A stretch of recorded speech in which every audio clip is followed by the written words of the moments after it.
Welcome back to the channel here. And I know it's been a while since I did a video and primarily been very busy working on a lot of things behind the scenes, but been feeling kind of a desire to re-enter this format of video. And since I don't have a lot of time to write these days, I thought, well, you know what? If I can jump on video and say something for 5 to 10 minutes based on the stuff, the conversations that I'm having, maybe that's a way to kind of keep the ball rolling here. So today I wanted to kind of focus on something that I think is worthwhile to go back to, given the level of uncertainty that's happening in our world right now. So to set a little bit more context, I mean, we're seeing wars erupt around the world. We're seeing this election cycle in America that is very, very sort of polarized. A lot of difficulties in terms of what's going on, what happened with the whole RFK ticket and, what's that deal? What's really happening in our future? Where are we headed? What's going on, right? This level of uncertainty is huge, and it's going on out there in almost every single sphere of our lives, including our personal lives, where we realize, man, it's a little harder to make money. It's, where might my family be in 5 years from now, and so on and so forth. So this theme of uncertainty plays into a framework that you may have remembered from back in, I want to say maybe like 2012, 2013, 2014. I'm not sure exactly when I started to put forth these ideas. It would have been in writing, and then I created a set of videos about the framework. At the time, I was calling it almost like the C protocol, but nowadays I kind of just refer to it as this loose framework of how to orient towards our current moment and some of the interplaying ingredients within how we look at things and make sense of things on a sort of cognitive level, but then also what sort of needs to be held in our being at the same time as we sort of make sense of what's going on and be in the moment and navigate this uncertain time. So I wanted to kind of go back to that framework and discuss that, because I think there's a lot of helpful tools here for how we find a sense of groundedness and a sense of, actually making sense of what's going on, making meaning of what's going on in our world right now so that it doesn't feel super disorienting. So if you remember, there's essentially 4 ingredients. There's 4 sort of pieces to this framework, and they're breaking the illusion, awakening a sense of neutrality, deprogramming limitations that usually come from the illusion, which I'll break down, and then living aligned to that. And sort of the purpose of these things, and I'll try and interweave it into some of what's going on in our world right now, is to sort of offer a way for us to actually come back to present groundedness as we're navigating so much uncertainty, and bring in states of being and states of orienting towards what's happening in a way that is much healthier and that is much more open, that is not stuck in an ideological frame or another. And it's not also asking us to find certainty immediately, but we can actually find comfort in uncertainty, which I think is a big piece of what's going on here. So simply breaking the illusion is essentially, you can break the illusion about what's going on in the world or something within yourself. And it can be, hey, I thought things were one way. I actually realized they're not that way. And now I see the world differently. So you're breaking how you might have seen something. You're breaking the illusion that, hey, that thing wasn't actually as certain or as sure or as correct or as truthful as I thought. So for example, a lot of people started to realize throughout COVID that, wait a minute, our regulatory agencies aren't actually operating in the best good for everybody. They're beholden to other things, other agendas perhaps. We don't know exactly what they are, but that's going on. And so the illusion is, well, my government or these regulatory agencies, they absolutely care about us. They're going to do what's best for us.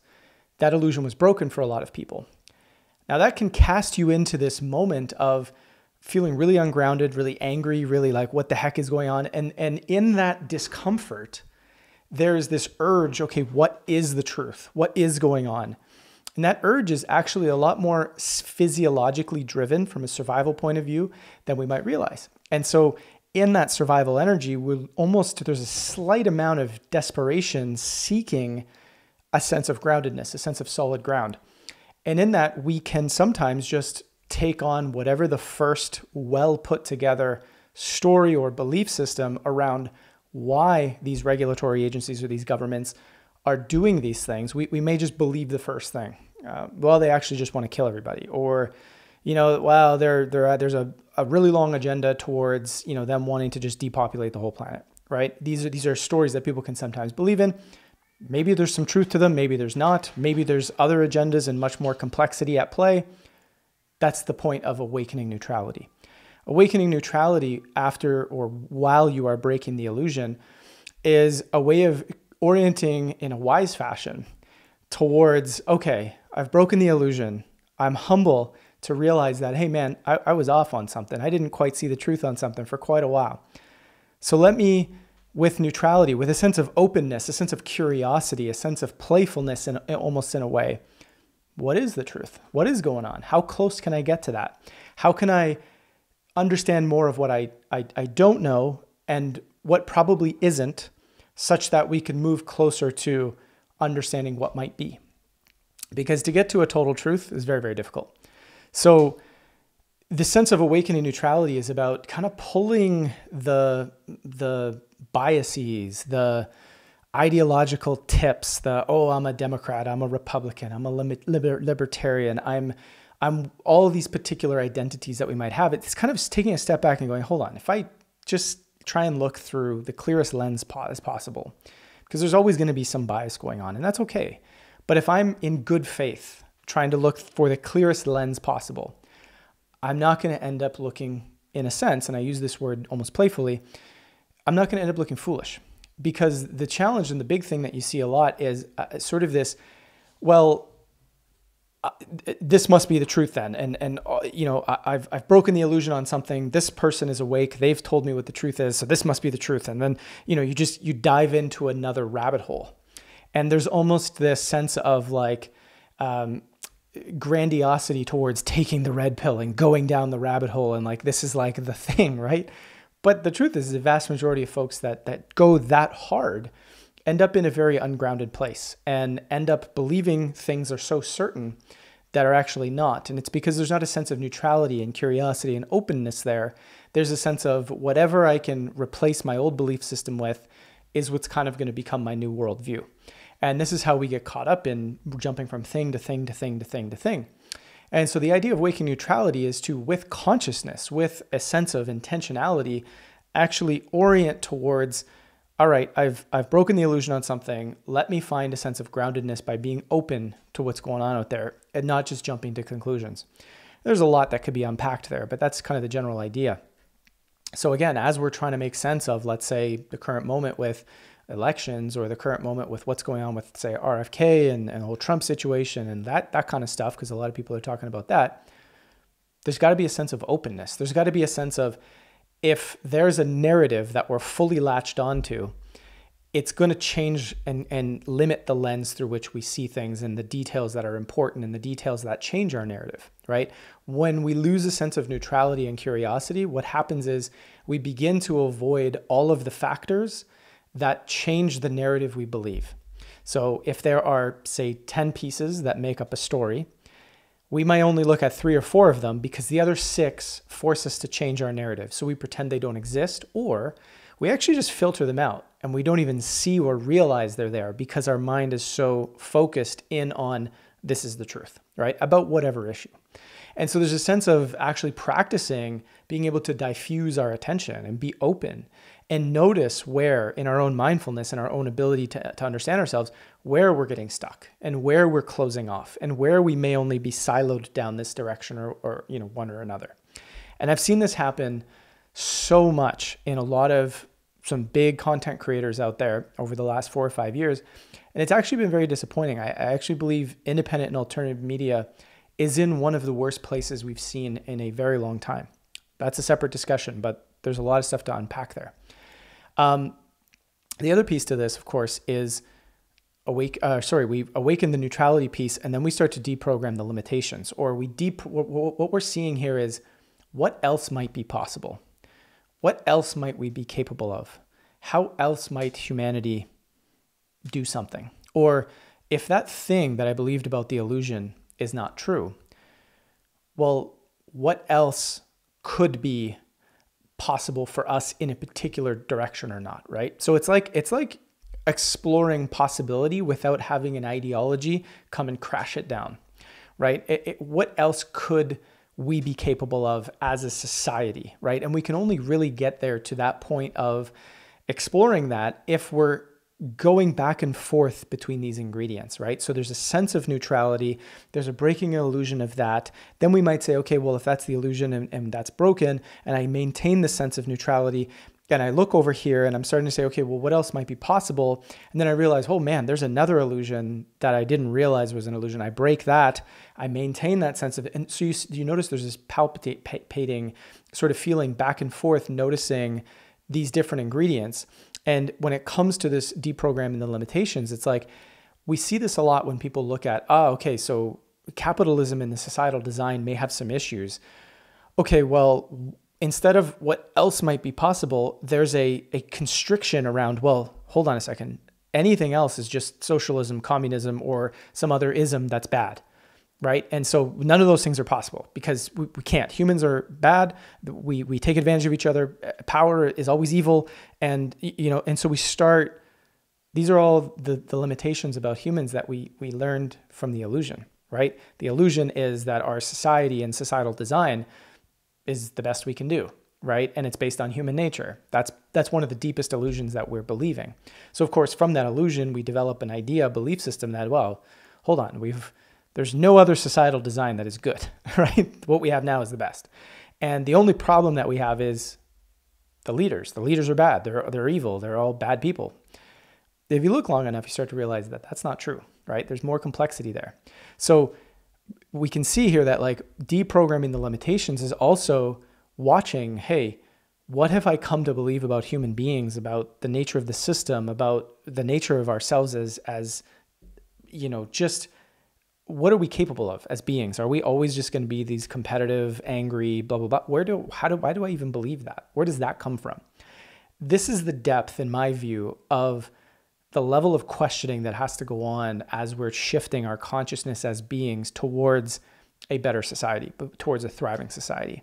It goes this deep because we've come to believe a lot of things through propaganda and through, let's say, age-old ideas about humans that are not actually true, but we don't know that because we've repeated things for so long and we've not been curious for so long that we've just come to believe whatever the illusion has taught us about ourselves.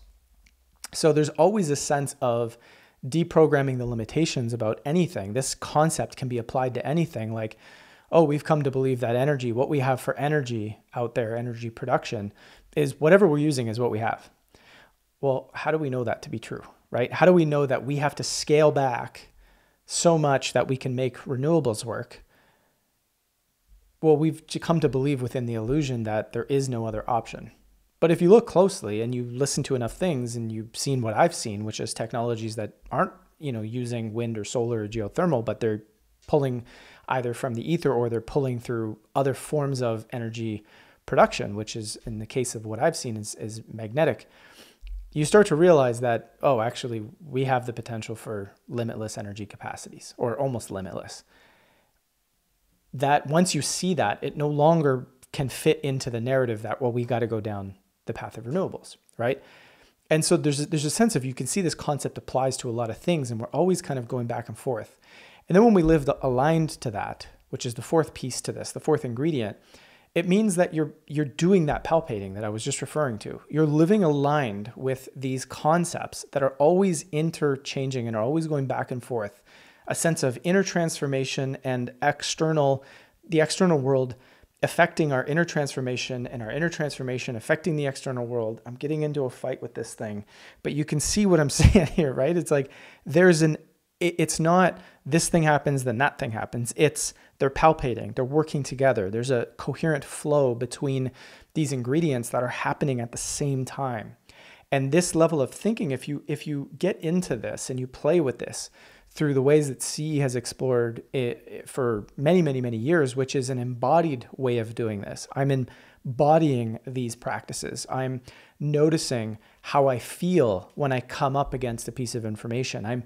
I'm practicing in my life, not just when I do this or that, but in my life, a sense of embodiment, a sense of presence, a sense of mindfulness, a sense of openness. I'm looking at where I lose my curiosity and instead become a little bit rigid and tight and tense about a particular idea. I notice where I get defensive, right? And when that's practiced on a deep level, we are embodying these concepts in our being such that there's actually a physiological shift happening. And by physiological, I mean we're moving slowly but surely, especially if we truly embrace nervous system healing at a deeper level. But we're moving from sort of looking at our world through the lens and physiology of survival, right? And we're beginning to actually be a little bit more regulated, a little bit more within ourselves, a little bit more within our authenticity and looking at the state of the world. And these ingredients all help with that, right? And the way we choose to truly embrace them. And even for some people, when I share these types of ingredients with them, there's a sense of almost like a little bit of releasing tension when they hear it, because there's somewhat of a framework for how to explore, as opposed to feeling like we are at sea in a boat floating around, not knowing where the heck solid ground is, because there's no framework, there's no way of thinking about things, and we just feel the world is totally uncertain and we'll never figure it out, right? And it's not that I'm saying we'll figure it out as that we'll know for sure what's true and what's not. It's more so we won't figure out how to feel that sense of and we can begin to tap into the collective wisdom that moves us forward. We can begin to tap into the possibility that can move us forward and be okay in the uncertainty of our current times, right? So I wanted to kind of bring these back into our awareness as something to remind ourselves and play with a little bit, because the truth is my honest opinion, for a lot of years, I've been doing this for 15 years. For a lot of years, independent and alternative media used to call out mainstream media for being fear-driven, constantly riling people up through drama and sensationalism and fear tactics and all this kind of crap. And that they were stoking division and polarization. That was the critique of mainstream media for so long.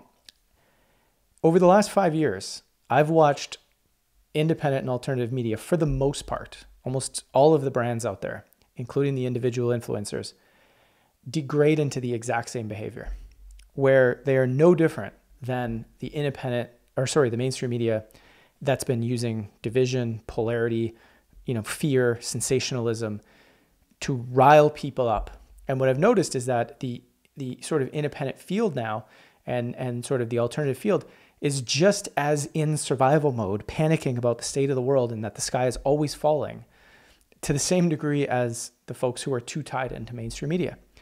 And so I think there's a much larger discussion, a much larger problem that's going on here. But this is why we've always focused on that sense of neutrality, which is to say, like, hey, let's just stay open. Let's stay curious, but let's see where the truth takes us.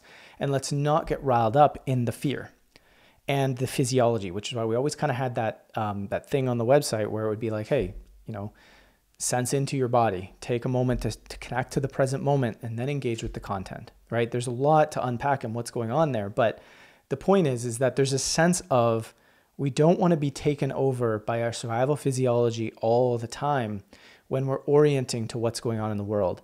And if we are, that's okay, but it's a fantastic feedback mechanism for how we are currently orienting to the world, right? So I wanted to throw that down there. My hope is that I can come with a few more of these videos. I'm producing a bunch of educational material, writing a book right now, doing a whole bunch of stuff behind the scenes, but it's all going to kind of be in this realm of we need to focus a little bit more. This is at least the invitation. I don't want to say need.